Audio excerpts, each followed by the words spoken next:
Boom. Hello, kids. It's Mr. Carlson here. What up? All right.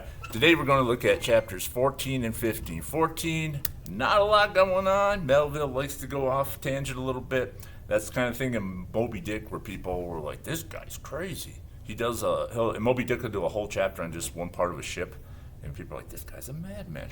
So sometimes his own genius gets in his way.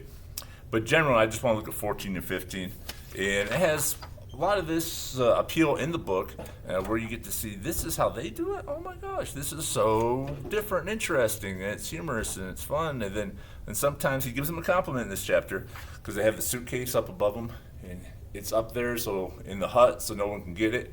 So when he wants something, he just brings the string down and he can get it. He says, "Oh, that's good." So he does show some love to the native innovation on that one. So I'm going to praise his 1840s open-mindedness on this. But there are these funny little scenes in 14 and 15 where he has that little thing up, his little suitcase there up on top. He has a razor, and his razor is super dull. And one of the dandies, he says he's like the best-looking guy in the whole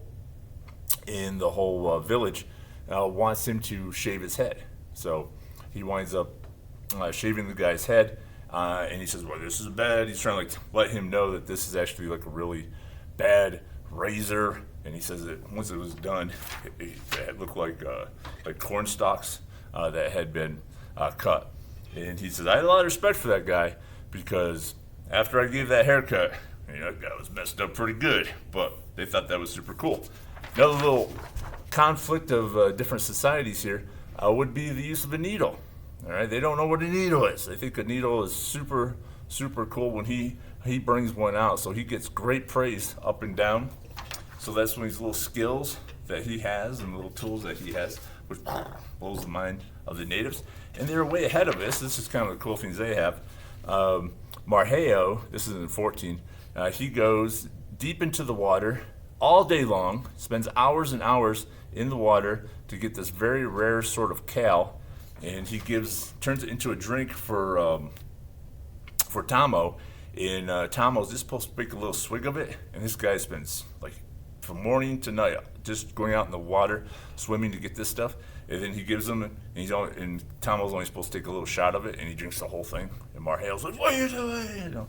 So a lot of comedy scenes here, like the other one where this was in I think 2 chapters ago, where our friend Corey, he's so animated. He's like, "Oh yeah, they chew your arm," and he runs out of the hut and he says how bad the Nukahiva are. "They chew your arm." And he runs in and he'll scold them and he'll come back, and a lot of dramatic things in there. I do have the movie, and there's only one copy left in the universe, and I think it's in Italian. So I'm working on it. I'm trying to figure out how to show that movie. And then he talks about salt. We take it for granted. Even in the 1800s, they took it for granted. They use salt flats or they boil salt water. That's how they would do it in New England or around the world. He refers to Liverpool salt from England. But anyway, he says it takes 5 to 6 native girls an entire day just to get a little thimbleful. So he's like, wow, and he gets philosophical. He's like, scarcity is what makes things very powerful. So he said, if I came, to this island with a pound of salt, I'd be the richest titan of all time on the island. You go to Liverpool, England, with a thing of salt, who cares? But there's a big sort of plot thing in 14 and 15. Once again, he goes through this trouble. I think it was beginning 15. He keeps saying, I don't know, looking back, why I was so depressed. And he's like, "Well, I had a bad leg, and I don't know if they're cannibals, but they were so nice to me." So you can see this, even after he's experienced this, he still has these conflicted feelings, like, they were so nice. Why was I so stressed out all the time? And he just reinforces that, how Tinor, she's the one who puts the herbs on his legs. The medicine man, who very violently that's another comedy scene in there, who rubs his leg, just squeezes his leg as hard as he can where it's infected, and he just screams, and they're like, "What's the matter with him?" And of course, Corey carries him everywhere. They're feeding him nonstop. Pretty much anything and everything they can to make him feel good, he does. But he has an epiphany, right? He has the big epiphany.